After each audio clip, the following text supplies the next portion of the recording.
Hello आणि नमस्कार सगळ्यांना. आज आमच्याकडे सकाळी सकाळी पाऊस चालू आहे आणि अशा वेदर मध्ये आमची सायकल हॉस्टेल पासन 1 घंटा दूरवर चालू आहे. सो आम्ही पावसात भिजत भिजत 1 तास ट्रॅव्हल करून पोहोचलेलो आहोत इम्युनोच्या डिपार्टमेंट मध्ये. हे आहे आमचं इम्युनॉलॉजीचं डिपार्टमेंट.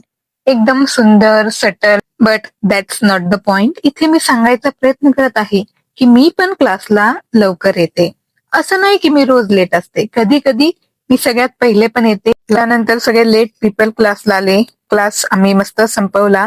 त्यानंतर आम्ही आमचे इंट्रुसिव्ह थॉट जागे केले आणि तेवढ्यात मला काय दिसलं की हे लोक पावसामध्ये रोडवर पाणी मारतायत. जेवढे हे रशियन लोक त्यांच्या रोड्सची काळजी घेत आहेत ना, तेवढे तर आम्ही इंडियन आमच्या स्किनची पण काळजी घेत नाही. आणि आमचे इंट्रुसिव्ह थॉट जागे करायचा परिणाम हा झाला की आम्ही ऑलमोस्ट अर्धा रस्ता चालत आलोय.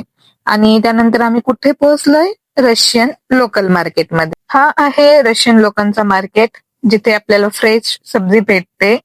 But that's not the point. Point हा आहे की एवढी शांतता आणि स्वच्छता.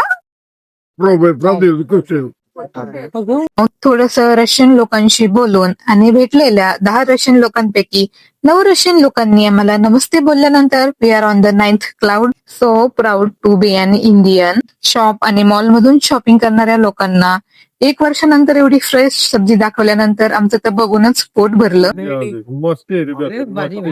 नमस्ते. परत लास्टवाला नमस्ते घेऊन आम्ही मार्केटच्या बाहेर निघलो. कारण आम्ही चालत यायचं मेन कारण आहे की आम्हाला इथल्या नवीन मॉलला जायचंय. एवढं 1 घंटा चालायचं रिझन आहे हा लिनिया मॉल. तसं खरं पाहायला गेलं तर आम्ही इथे आलो आहोत आटा घ्यायला. पण मी आटा घेतला का? घेतला हो. दरवेळेस थोडी फालतूपणा करेल.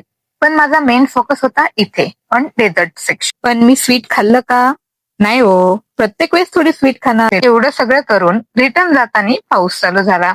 तरी पण आम्ही सगळे भिजत ट्रॅम स्टॉपला गेलो आणि ऑलमोस्ट 1 घंटा वाट पाहिल्यानंतर आमची ट्रॅम्प आली आणि आम्ही घरी गेलो. Bye bye.